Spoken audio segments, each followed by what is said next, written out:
Hello. Passionate about sustainability, energy and climate? You're in the right place. Welcome to Energetic. I'm Maureen Cornelis, and together we will engage with people who dedicate their lives to climate justice and making a just energy transition happen. They may be activists, scientists, policymakers, or other enthusiasts, just like you. Let the life stories and insights inspire you to build a better future for people and the planet. Welcome to the show. Let's meet today with Duygu Kutluay, a Berlin-based campaigner with Europe Beyond Coal and Beyond Fossil Fuels, fighting for a future powered by renewables and local energy solutions. Originally from Turkey, Duygu brings a global perspective to her work shaped by her background in international relations and years of environmental advocacy. Between her mission to leave fossil fuels behind and raising her lively twin boys, Duygu life is all about energy, both at home and in the fight for a cleaner and fairer world. Duygu, welcome to Energetic. Hi, Maureen. Thank you very much for the invitation and the nice introduction. So, you have been working for 15 years in renewable energy and climate solutions. Tell me a little bit more about your journey and some milestones and lessons learned along the way. Yeah. Thank you. This is such a lovely question as an opportunity to look into the past. I guess I always wanted to work on an area that can have a positive impact on the society. But as a breaking point, I don't know if it is even before 15 years, like going back to 25 years, I would mention like back in early 2000s, I was part of a group preparing for a youth declaration for Rio Plus 10. And it was really nice for me to see as a fresh university student, people who are actually doing in life what they preach. And I guess that showed me another life, another future can be possible after graduation. So I stayed on the path and I worked for many years on sustainable land management practices.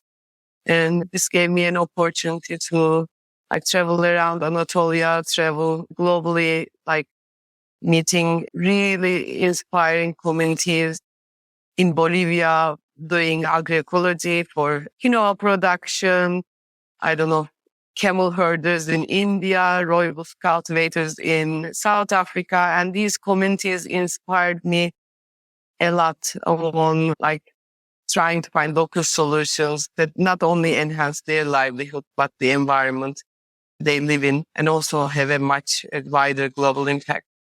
I, on the other hand, was born in Istanbul. As you said, I come from Turkey. It's a mega city. I have no rural agricultural background or roots. So I thought maybe focusing on what we do at cities, our lifestyles, our consumption patterns and our impact would be a better suit for me. So that I used to be with Greenpeace, and when they offered me a position to work on climate and energy solutions, I thought that it's a good mixture of both the area I work on, but on the solutions aspect as well. And now I'm at Beyond Fossil Fuels for over 4 years now, and we transitioned from Europe Beyond Coal. And I think I take particular joy in my work now as well, because one thing, our campaign is a coalition of 79 partner organizations throughout Europe, so the wider European geography, not only EU, but also UK, Norway, Ukraine, Western Balkans, and Turkey. And we focus on the decarbonization of the power system. So we focus on a narrower field of energy transition, so to say, more on power and heating sector transition, which, if you look at the studies that came out before COP this year, power sector is the biggest emitter of greenhouse gas emissions and not only carbon dioxide. So, and it's also the lowest hanging fruit if it is okay to say. We already have mature technologies. We already know how it can be implemented. We have lots of examples. So yeah. And at the BFF Coalition, I focus on the local energy solutions part, because this is a huge task to make the power sector fossil-free and fully renewable-based so we have colleagues and partners working on the energy market design, electricity market design. We have colleagues working on just transition and on certain coal plants and gas infrastructure. So I work on the local energy solutions part, which tries to make this transition also beneficial to smaller actors, so municipalities, communities, SMEs, but also driven by them just because they want to be part of this transition or they deploy themselves. And it's really nice to work on because I firmly believe that climate action, energy transition is the way to build a fairer, cleaner, nicer society that we want to live in the future. And energy transitions offers so much opportunities for everyone to be part and reap the benefit. And I take joy in working with communities and smaller actors and municipalities, SMEs, to make it possible. I love the fact that you say it out loud, that it brings you a lot of joy to work with so many different partners on different aspects. And I mean, the fact that you have this experience from all around the world, working with, as you said, rooibos planters from South Africa and being born in Istanbul, which is one of the most exciting cities around the planet and now you bring all this kind of different experience in your work in Beyond Fossil Fuels. It makes quite an inspiring mix. As you said, it's also about, there is so much power in the narrative, how you frame things. You want to build a future that is better for you, as you also said, and as we can see from if somebody watches a clip of this stats, you have drawings from your kids in your background. So it's also about building a world where you children will wants to live now and will want to live in the future too. So that's super inspiring. Thank you so much, Duygu. So all around the planet and in particular now around Europe, as you've been saying, where you've been working, you've been seeing also some different priorities, maybe some different challenges. And maybe there are some lessons to be learned from how energy solutions are implemented at the local level in one place or another. So I know you have a lot of examples to share, and I don't want to take too much of the mic time. So what are for you the most inspiring examples from around Europe at large?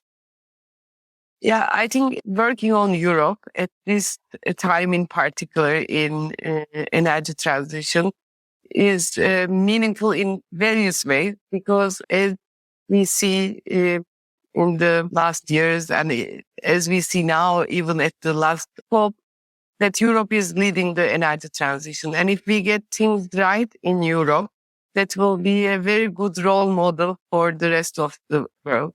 So Europe is facing that challenge with the speed and scale it wants to build a fossil-free system. And not as ambitious as we civil society wants, but still an ambitious one compared to the rest of the world.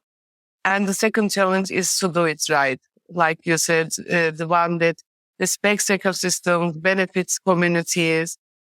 And one of the things that is a challenge for renewable, as you also addressed in your previous episodes with our colleague from EEV, with Cosimo, is the space. I think it's fair to say renewables take up more space than the current generation. So what we try to do is also inspired by their study, by EEV study, that only 2% of the land, of EU's land is enough for the transition, but also looking at the joint research centers of the Commission studies that there are ample space out there.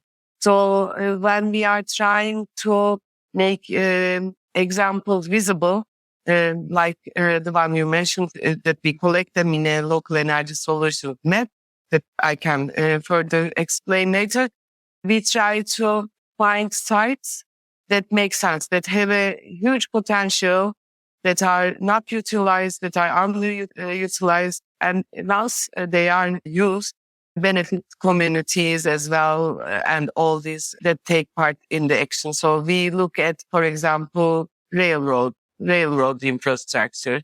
And we have one inspiring example from the UK that is because it is a longer experience there where they have energy garden projects. They are turning the railroad stations into not only renewable energy production sites, but also a place for community gardening. So building sustainable agricultural practices with the community. So how does it work in practice? Are they building, like, let's say, solar panels or some roofs over the railroad stations to plant some solar panels and plant some gardens? That sounds that sounds really cool, but also a little bit science fiction-y. So tell me more.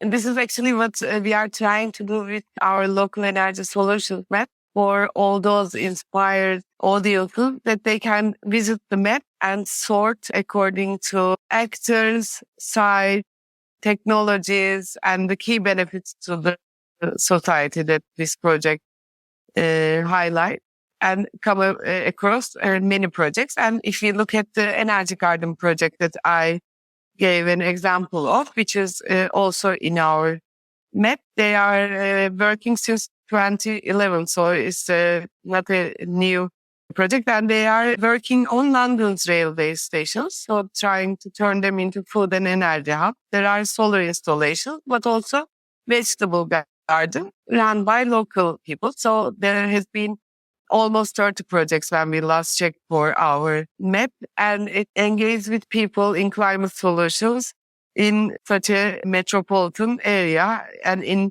some of the most deprived neighborhoods of London. There is, on the one hand, hands-on training and educational programs. So the initiative empowers especially young people to cultivate skills in sustainable food growing, healthy living, renewable energy. But it also helps improve the air quality by increases biodiversity in an urban setting.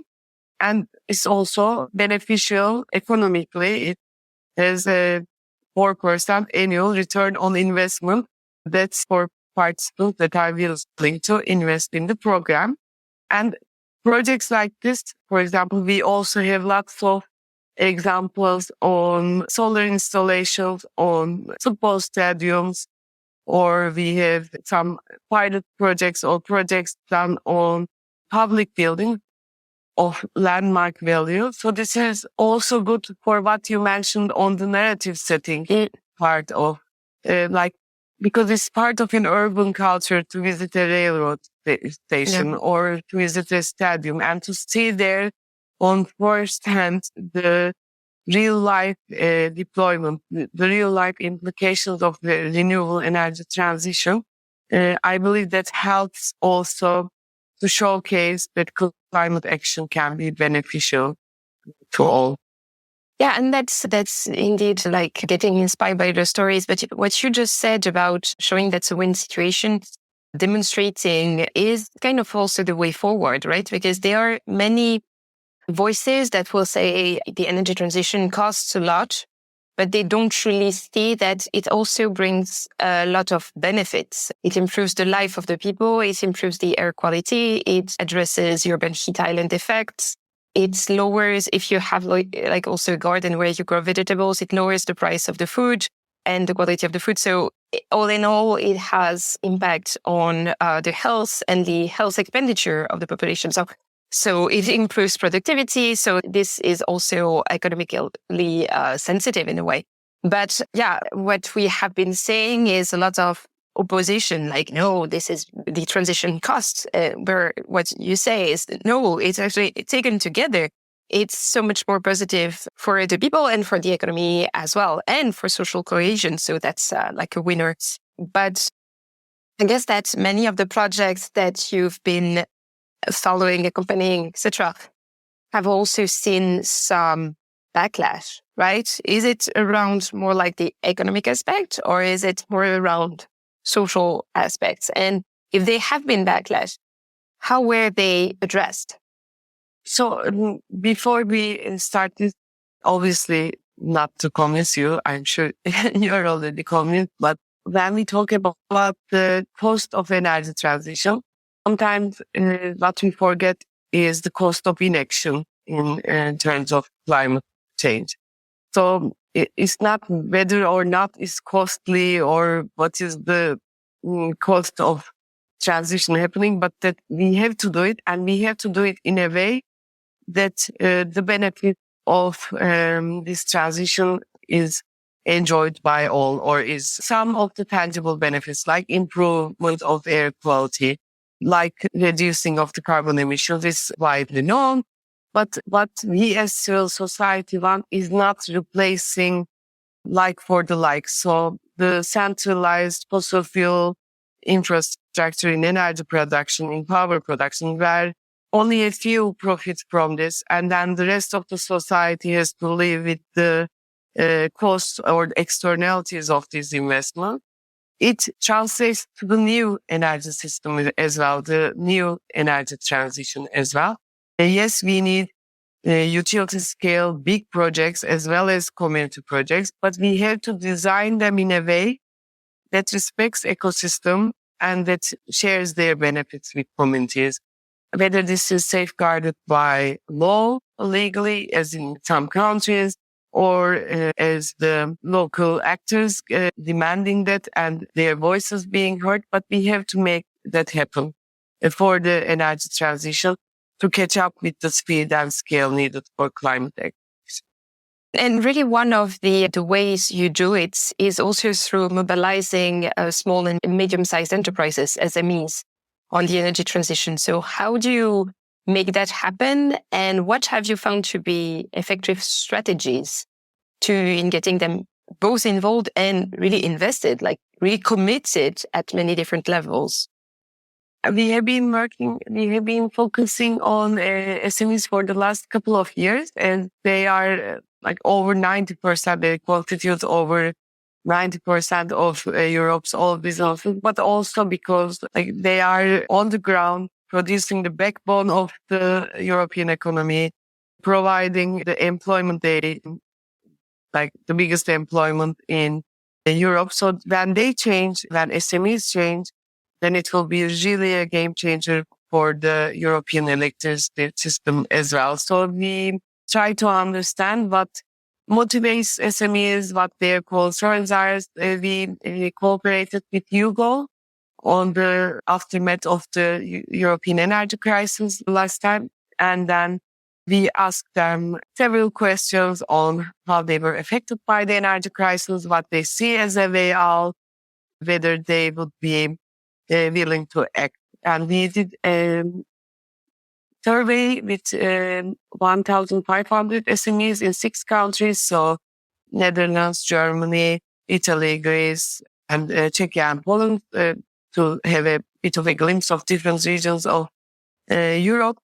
And there, the findings say maybe it's not as polarizing as we think climate action or climate policies, at least for energy transition, as we are made to believe by certain sources, because they overwhelmingly, of course, the replies were that the energy crisis affected SMEs, made them less profitable and drove price increase.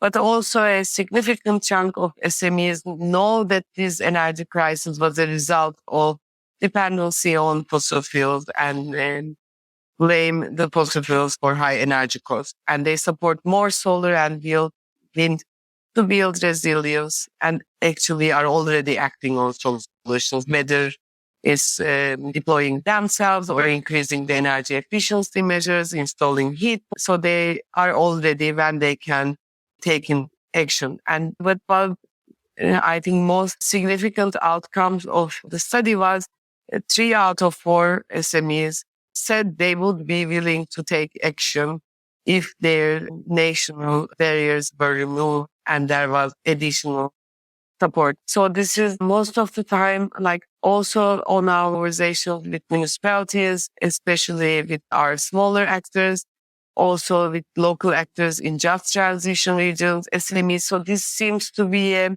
common thread in all, they are willing to take action in terms of a renewable energy transition. But one thing is the experience exchange, the networking of knowledge, technical support that is missing and that they really want easier access to. And then I will follow with two more easier accesses is one to funding, because most of the time, yes, there is money for transition in Europe, but it's more difficult for smaller actors to access this funding. And then the rest is the technical barriers, so accessing the grid. So as you say, I come from Istanbul and now I live in Berlin, and from an individual perspective, what I see as a big difference in terms of like being more environmentally conscious, or it's so much easier here because there is the necessary infrastructure, and some actions are mandated by law. So it is way easier to implement climate solutions when the environment is right for it. Like there is either because it's dictated by a national authority or because there is easy infrastructure to take action. Yeah, and From it's an individual level to bigger utility scale. Yeah, and it's not only about the infrastructure that eases the capacity to take action, but it's the access to funding, access to technology, access to information, and having dedicated places where you can actually do something, right? Because, I mean, if it's not your core business to be in energy efficiency, as a SME that has already needs to deal with different clients, perspective, regulation, and so on. In a way, it's also understandable that why they wouldn't care so much, right? It's human after all. So it's about really facilitating all of this, right? To make sure that the SMEs do reap the benefit of the transition too. And I mean, that's an really interesting angle, because I think they have been quite forgotten in the overall conversation. Another category of end users that has been overlooked is like the middle class, because there has been a lot of work over the years on vulnerable consumers and people with special needs, people in energy poverty, etc. But the middle class is also facing some of the issues, and they may not have the financial means to deal with everything or the information or everything. And it's really about mobilizing the people who maybe at heart do care, but in practice don't know how to do it, right? Yes, indeed. Very interesting point. Also, going back to the study, one of the biggest findings of the study was those who have been most hurt by the energy crisis were the least planning to take action. So as you say, there are lots of priorities, different priorities there, different concerns there. Like those who can dedicate more time, more human capital, more resources into this is already acting to a certain extent. But those who have to deal with the day-to-day crisis, it's a bit harder to prioritize the energy transition. That's the same thing we see with municipalities and communities as well. And that's one of the aims of our campaign, to make these possibilities of energy transition benefit more visible, but also easier to access or easier to be made to connect on a day-to-day basis. As for the middle class, also you are totally right. And there we in the past did a campaign for rooftop solar in Turkey. And there was so much interest. But there comes a point when you live with a bunch of frustrated people how to proceed, because there's a legislative barrier, or there is, I don't know, technical problem of accessing the grid or getting the permission. So if we want this transition as fast as it should be, the nation states has to also embrace that and put that vision forward to make this transition accessible to all. And the EU is working on that to an extent. And it's really nice to see, for example, on technologies that has not been in the past connected to communities. Like now we are seeing these debates on including of non-price criteria on offshore wind tenders for how to get these neighboring communities involved, etc. These are really good discussions and has to be the norm rather than a nice to have aspect of what we want to achieve. It's really interesting that you mentioned Turkey and people trying to get some rooftop solar, etc. I mean, it's a very long time ago. I did work with Turkish entrepreneurs, and I was really genuinely impressed by the dynamism of these entrepreneurs. They really wanted to roll up their sleeves and do a lot of things. So is it, as far as you know, is it still the case? Is the Turkish market still very dynamic and are they also in this kind of mindset where they also understand the power of renewable energy? Is it something that you see being a little different from the rest of Europe? I think the trend for businesses to keep their regional competitiveness or to build their resilience against energy crisis. This is not only for Turkey, but speaks to the wider geography as well. Also for individuals to cut back on their energy bills, to be having the autonomy to produce their own electricity. These kind of things I think resonate across the geography. But yes, Turkey as well, now I think more and more we see renewable installation done by actors of all sizes.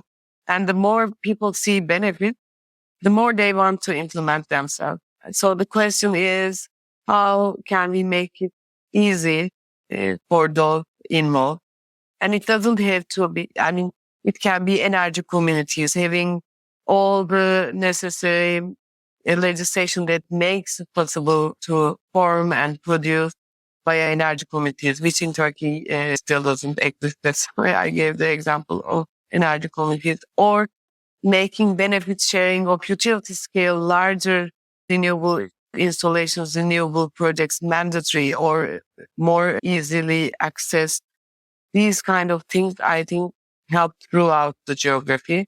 Some countries are more progressive. Some countries are still at the beginning stages of the initial stages of these. But I think overall, those who know the benefits or those who have first hand experience of this transition demand that are willing to take action to their power, according their power on that. So you're feeling very inspired by those communities and organizations you've been working with, right? Yes, because as you said, I have twin boys, and before I became a mother, I was also getting inspired by these communities and by these people. But more and more, I have more faith on people and like this, because I think they will be the one building the future we need. And it's a great privilege to have access their knowledge and try to advocate for and install all the necessary measures that makes life easier for them to save the planet.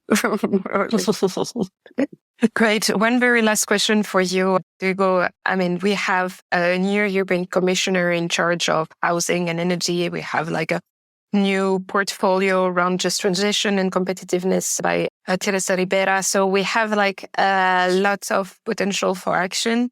Where do you see the priorities for 2025 for the campaign Beyond Fossil Fuel that you are coordinating?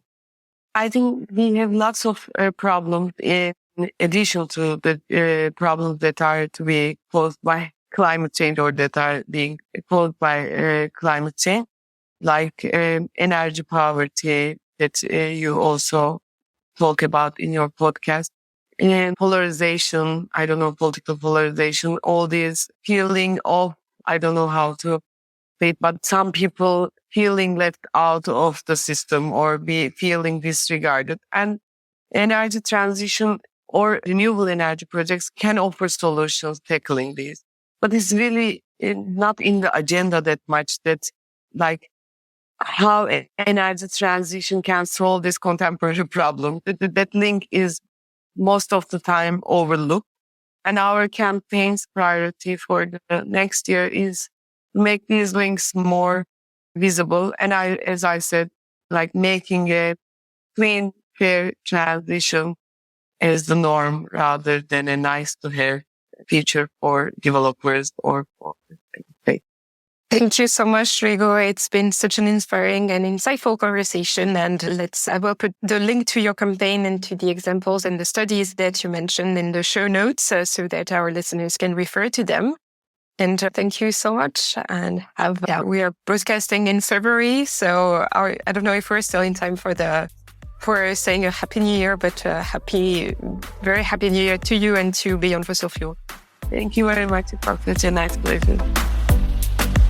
Thank you for tuning in to another episode of Energetic. It's been a pleasure diving deep into the world of sustainability and the just energy transition with some of the most forward-thinking mouths out there.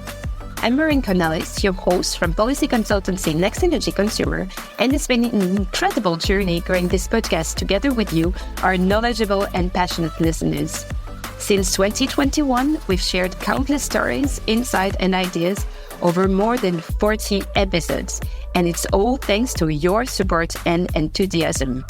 If you enjoyed our journey so far and want to help us keep the conversation going, why not support us on Patreon?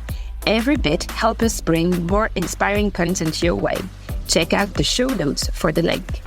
And hey, if you're a part of an organization that shares our passion for a sustainable and inclusive energy future, we're excited to explore sponsorship opportunities with you.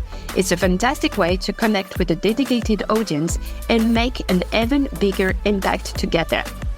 Shout out to the fantastic Igor Mihailovich from Podcast Media Factory for his incredible sound design work, making every episode a joy to listen to.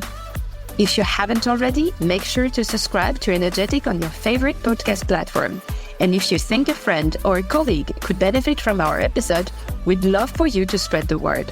It helps us grow and keep the energy transition conversation alive. Sharing is caring. Follow us on Twitter and LinkedIn to stay engaged and update on all things energetic. Thanks once again for lending your ears. Until next time.